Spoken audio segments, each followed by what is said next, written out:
দূরত্ব কম ও যোগাযোগ ব্যবস্থা উন্নত হওয়ায় প্রতিবেশী দেশ ভারতের সাথে স্থলপথে বাংলাদেশের যে বাণিজ্য হয় তার প্রায় ৮০% আসে বেনাপোল বন্দর দিয়ে।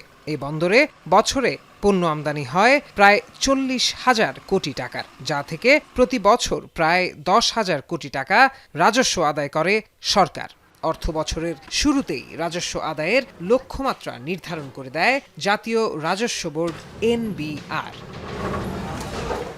চলতি অর্থবছরের প্রথম ৬ মাসে বেনাপোল কাস্টমস হাউসে রাজস্ব আদায়ের লক্ষ্যমাত্রা নির্ধারণ করা হয় ৩,৩৩৭ কোটি টাকা। তার বিপরীতে বেনাপোল এই ৬ মাসে রাজস্ব আদায় করেছে ৩,২২২ কোটি টাকা, যা লক্ষ্যমাত্রার চেয়ে ১১৫ কোটি টাকা কম। তবে বিগত অর্থবছরের প্রথম ৬ মাসের তুলনায় চলতি বছরে বেড়েছে রাজস্ব আয়ের পরিমাণ।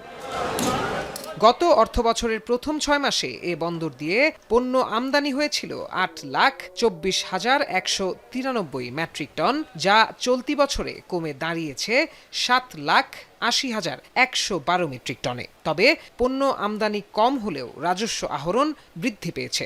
সংশ্লিষ্টরা বলছেন, চলতি বছরে পণ্য খালাসে তড়িৎ ব্যবস্থা, শুল্ক ফাঁকি বন্ধ ও পণ্যের সঠিক শুল্কায়ন হওয়ায় সামগ্রিক আমদানি কম হলেও বৃদ্ধি পেয়েছে রাজস্ব আয়।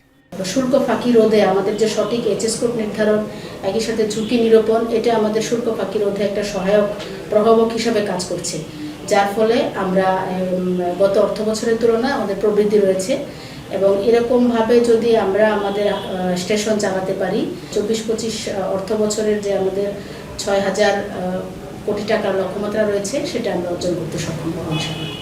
দেশের সর্ববৃহৎ এই স্থলবন্দর দিয়ে প্রতিদিন ৪০০ থেকে ৫০০ ট্রাক পণ্য আমদানি এবং ১০০ থেকে ২০০ ট্রাক পণ্য রপ্তানি হচ্ছে। আমদানি করা এই সকল পণ্য কাস্টমস শুল্কায়ন এবং বন্দর মাশুল আদায় শেষে দ্রুততার সাথে খালাস করা হচ্ছে।